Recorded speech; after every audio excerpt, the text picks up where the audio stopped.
Peace family, welcome back. In this one, I just want to make a part 3, continuing to build on the fact that Africans came to the Americas.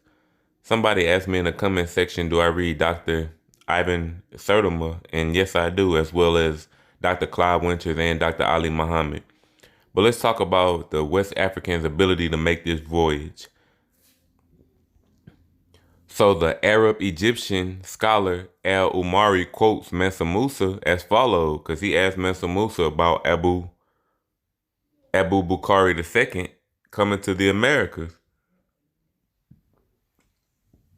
He says, the ruler who preceded me did not believe that it was impossible to reach the extremities of the ocean that encircled the earth, which was the Atlantic Ocean.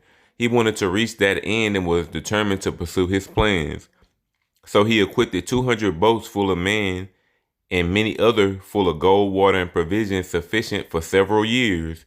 He ordered the captain to not return until they had reached the other end of the ocean, or until he had exhausted the provisions and the water. So they set out on their journey. They were absent for a long period, and at last just one boat returned.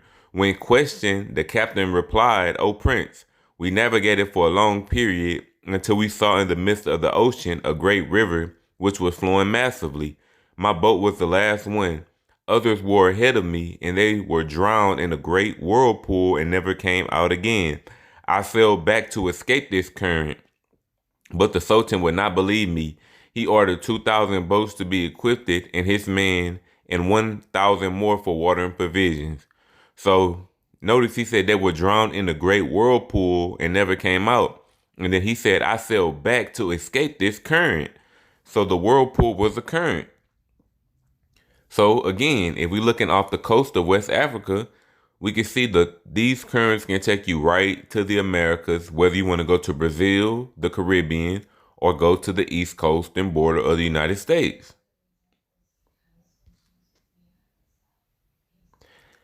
They asked Mansa Musa, the Arab scholar asked, how was it that the power came to hand? Musa answered, from a house that transmit power by heritage.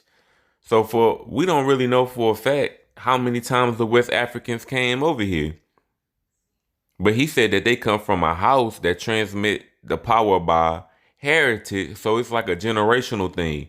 How do you know this information? We've been passing this information down from generation to generation. That's how we transmit the power. But the West Africans came to the Americas under the Niani dynasty, under the leadership of Abu Bukhari, at least of one that we know of. He hit the current, made it to the Americas, and the ship returned.